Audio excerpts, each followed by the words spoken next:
Not that long ago, two forces clashed for dominance over the mystical land of Alnath. On one side were mortals with limited life, and the immortals on the other. As the war between mortals and immortals became fiercer with time, in the end, the fate of the world rested upon a battle between two men. One was the hero of mortals, Gram, who wielded the holy sword Ixisword of goddess Meldia, and the other was the demon lord Veltal Velvet Velsvalt, who ruled over all immortals. After a continuous battle over days and months, in the year 1599 of the Continental Era, on the 12th day of the month of the dragon, the fight came to an end with a flash and the defeat of the demon lord Veltal at the hands of the hero Gram. While dying, the demon lord asked the hero why he lost, even though he was much stronger and much better at everything than him. In his strategy, in his military strength, powers, and every other aspect. The hero replied, "It's life. We have life and the will to fight for it," which was a much more powerful force than anything the demon lord had. Veltal, even though he knew that it was the truth, was frustrated by the answer and warned the hero that wherever light exists, darkness follows. So as long as darkness exists, he will appear again. The hero also assured him that if that's the case, he will always be there to face that darkness time and time again. With this, they both bid farewell to each other as the demon lord faded away and the hero returned. After 500 years passed and the world lived on, we see Veltal opening his eyes in a crypt and a girl who performed the ritual to reincarnate the demon lord into today's world. As Veltal gets up, he calls the girl Machina, and she introduces herself as one of the 6 pillars of the 6 dark peers. She tells him that she has been waiting for 500 years for this moment, and Veltal tells her to raise her head as he stands up and appreciates her for the completion of the Methanoel, the process for his reincarnation. Veltal asks her about the place and where they are. She explains that they are in an underground cathedral of Neldor's dungeon, below the former Shinjuku station. Veltal now asks Machina to join him once more for their domination of Alnath. Machina explains that the world he wanted to rule has already perished, and the world today is very different. She explains that roughly 80 years ago, Alnath and Earth, a world from another dimension, collided and fused together, and this event was later named Fantasian. Due to this event, almost 90% of the population was wiped out during the first 3 years. Due to Earth's industrial knowledge and Alnath's magic, the technologies of the current era advanced rapidly, and this is now the year 2099 of the fused era. We see the shutter opening, and the demon lord is amazed to see the city of the future era. Veltal is totally amazed by the advancement of mortal civilization and technology. Suddenly, Machina saves him from bumping into another person. Veltal gets irritated by the person she just bumped into, as he didn't apologize to her, one of the pillars of dark peers. He uses his magic that only a celestial being like him can use to change the weather in an instant, but when he casts the magic, only a few clouds clear for a moment, and the sky is soon again covered in polluted clouds. Suddenly, Machina stops him, saying that it's forbidden to use grand magic inside the city, and takes him away from that place. While she carries him away, we see a familiar face in the crowd. Meanwhile, Machina explains to Veltal that after his death, they agreed to a ceasefire with the mortals. Then roughly 80 years ago, the fusion of the two worlds caused the citizens of the immortal kingdom to scatter and relocate to the major cities. Soon, the major industries began a campaign, the Immortal Hunt. Then Machina shows Veltal some articles from the incident and tells him how this hunt nearly wiped out the immortals. The demon lord asks her about what happened to the 6 peers. Machina answers that May, the mournful firmament, Silwald, the black dragon, and Ralsheen, the blue storm's whereabouts are unknown, and Xenol, the karmic sword, used himself as a decoy so that Machina could escape, as only she and Ralsheen knew the ritual for Veltal's rebirth. Veltal appreciates his loyalty and asks about the 6th peer, Marcus of the Blood Art. Machina is startled after hearing his name, avoids the question, and runs away to bring some drink for Veltal, telling him to wait there for a while. Meanwhile, Veltal sees some magic rays moving around him, which then go near a girl who used these rays to hack the digital hoardings and play inappropriate ads. Veltal asks her what she just did, as he saw magical ether around her waver, and then the display changed. She is amazed, as no normal human can see fluctuation of ether that easily, and she is surprised that he discovered her hack just by fluctuations in the ether. She asks him who he is, and Veltal answers that he is none other than the demon lord himself. They talk for a while, where she explains ether hacking. Suddenly, Veltal asks her if she knows a man named Marcus. The girl points towards a building and tells him he can find him there. He is the CEO of the company and is really famous. We see a close-up of the building named Ishimara Heavy Magic Industries, IHMI. Veltal goes inside to the reception, and as he asks about Marcus, a woman appears and tells him that they were waiting for him. As they go through the elevator, Veltal asks the woman about the creature on her badge. She tells him that this is their proud mascot of IHMI, and as they reach the top floor, Veltal meets Marcus, who is now the CEO of IHMI. Marcus says, "It's been a long time, my king, But Veltel is offended, as Marcus didn't greet him by standing in his presence. Veltel says, "Marcus, it's disrespectful to remain seated." Anyhow, Veltel commands him to help him rebuild his immortal kingdom and dominate this world again. Marcus starts laughing and then refuses. He calls the demon lord by his name, indicating his betrayal toward the six peers. Veltel, deeply offended by Marcus's arrogance, tries to attack him, but before he can do anything, the assistant draws her sword and attacks Veltel. Marcus asks her to stand down, and as she turns around, we see a strange device on her neck similar to the one Machina had. Marcus talks to Veltel and tells him that he has gotten weak in this new world because a wound like that would have sealed the moment he was cut, but it still wasn't healed. As he comes down, he explains that the faith that supported him and the fear that the demon lord represented have been lost in time, and that is the reason he has become so weak despite being a celestial being. Marcus continues that he will never bow his head to such a weakling, and as Veltel gets angry and tries to attack Marcus with his magic, Marcus uses Spellbreaker and breaks Veltel's spell before it can activate. Marcus explains how he, who has no talent for magic, won against someone who could cast any magic without a spell by using his new invention, Familia, which can help anyone skip the steps of construction, expansion, and incantation of magic. With this device implant, anyone can cast any level of magic without any problem. Marcus explains that he designed Familia so that no celestial being like him could ever get an implant, as then he would lose his upper hand. Marcus then attacks Veltel with a blood sword and throws him out of his window from the top of the building, then explodes all the blood swords that were stabbed in Veltel's body midair. He talks to his secretary and says that now he is the new demon lord. In the next scene, we see Veltel, who managed to survive Marcus's blood bomb, in an alley. As he tries to calm himself down, he bumps into a strange man who eventually beats him up due to Veltel's weak condition. Soon Machina finds Veltel in a dumpster corner, assuming he got into a fight, and as she takes him with her on the train, we see him lying on her lap while Machina apologizes for hesitating about telling him about Marcus's betrayal. Due to her hesitation, Veltel got into such a condition. But Veltel assures her that this isn't her fault, and even if she had told him, his desire to meet Marcus would only have increased in that scenario. We see both of them going to the outskirts of the city, and as Machina takes him to her apartment, Veltel assumes that Machina owns the whole building. But when Machina opens her flat, it's only one room with everything inside the room itself. Veltel says this is too small for a storeroom, but Machina tells him that this is where she lives, and this room is her house. She is poor right now and struggles to maintain living in this era.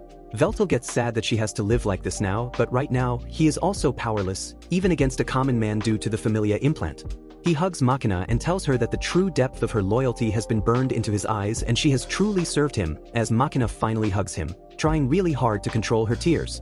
In a flashback, we see Machina during the Continental era being tortured by mortals who called her a vile demon and blamed her for the calamity.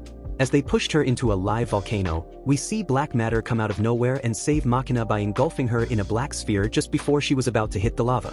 As she flies back to the surface, we see the demon Lord Veltel appearing before her and the mortals who tried to kill her. Veltel asked her to join him and devote her body and soul to his purpose. As Machina tries to hold his hand, we come back to the present, and we see Machina turning off the alarm. As it is 5:30 in the morning, she gets up and makes breakfast for Veltel. As he wakes up, he is surprised by modern food, as he had never seen any such food before. After breakfast, Veltel asks her about other immortals, and Machina tells him that there were a few immortals who escaped the immortal hunt, but she has lost contact with everyone and hopes that they have hidden themselves and survived.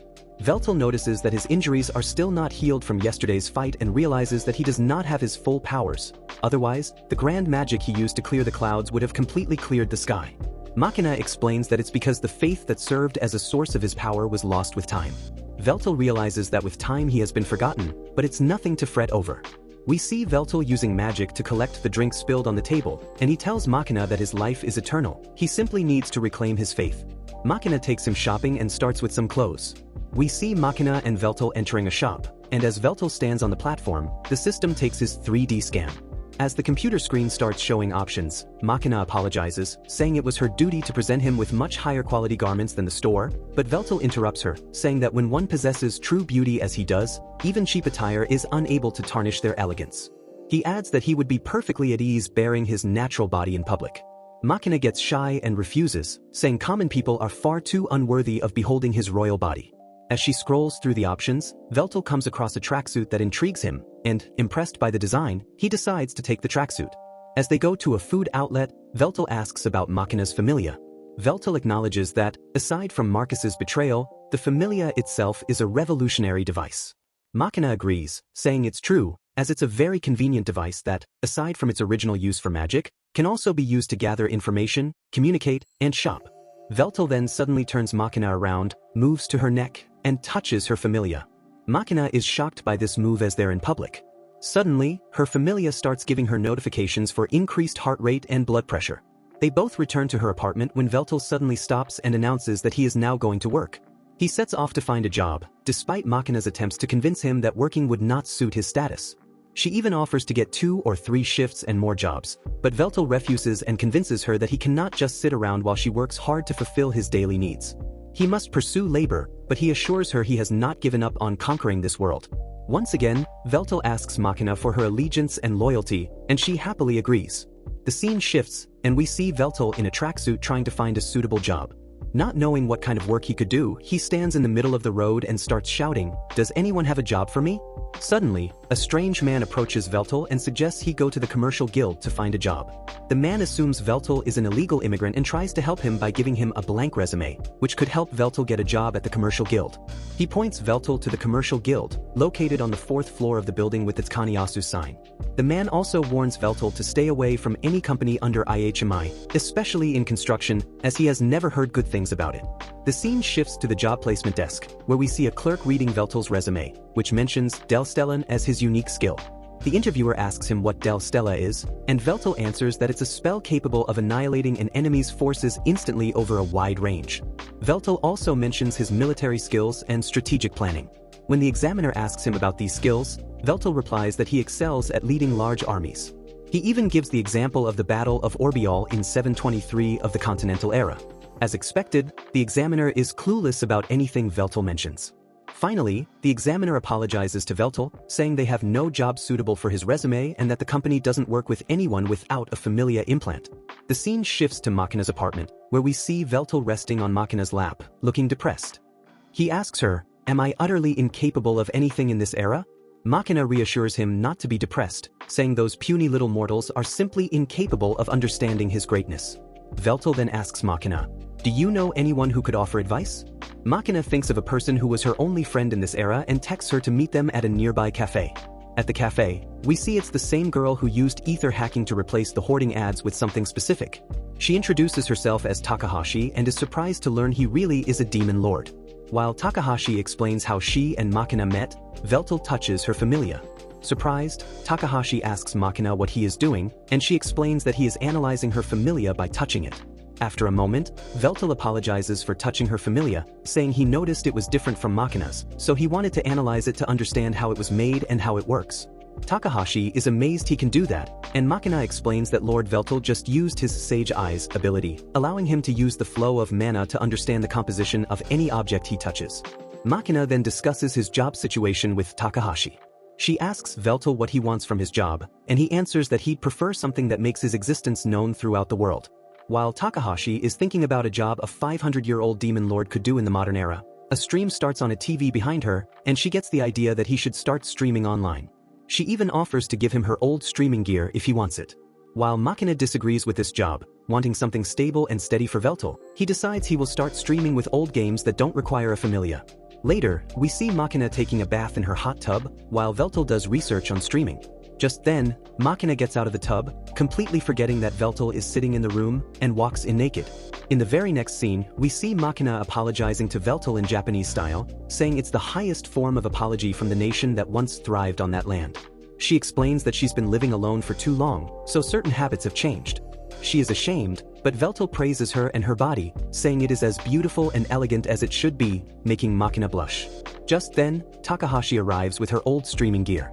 As she completes the setup, Machina says she's still worried, as it can't be that easy to earn money from streaming. Takahashi explains that she has a perfect plan to market him and tells Machina to trust her since they are friends. In the next scene, we see Veltal sitting at the setup, holding the controller. As Takahashi is about to explain, Veltal has already analyzed the remote and the system, quickly selecting the game he wants to stream. He explains it was far easier to analyze than Takahashi's familia. Finally, Veltal opens a game called Bloody Spirit. As he starts playing, he keeps dying at the first step, and after a few tries, Takahashi starts teasing Veltal for being so bad at the game. But Veltal says it's fine, as he's still not used to the magical device, the game controller. He explains that he knows how to use it but just isn't good at it yet.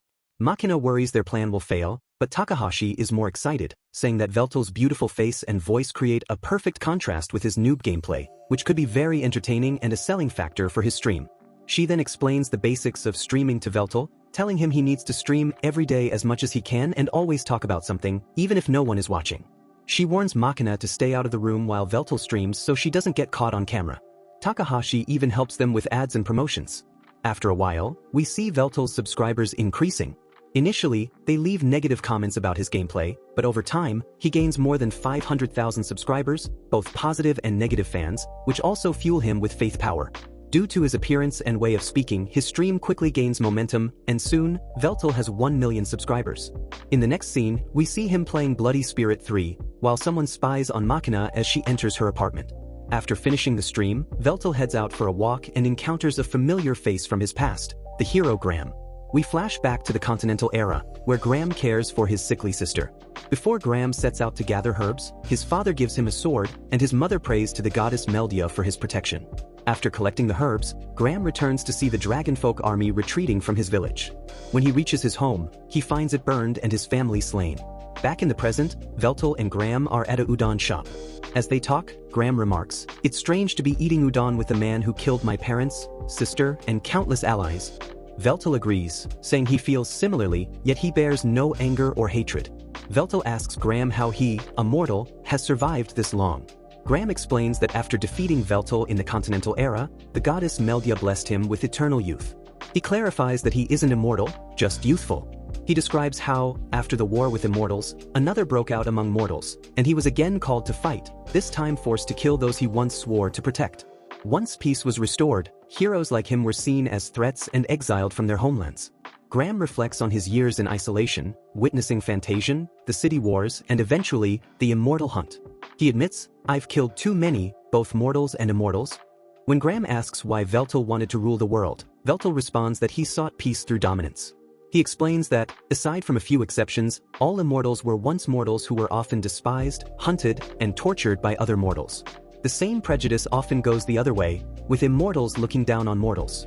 Veltal believes that as one of the strong, he should rule over the weak to prevent conflict. Graham argues, peace through domination will never be justified. Recognizing their fundamental differences, Graham says, "It seems we'll never see eye to eye, even after centuries," and Veltal agrees. As Graham leaves, Veltal reflects, "The hero no longer exists, you say. My very existence is proof that you're wrong." As Veltal heads back, he hears someone screaming in an alley. He sees Takahashi being threatened by the ogre who had beaten him before. As the ogre is about to strike her, Veltal intercepts, grabbing his hand.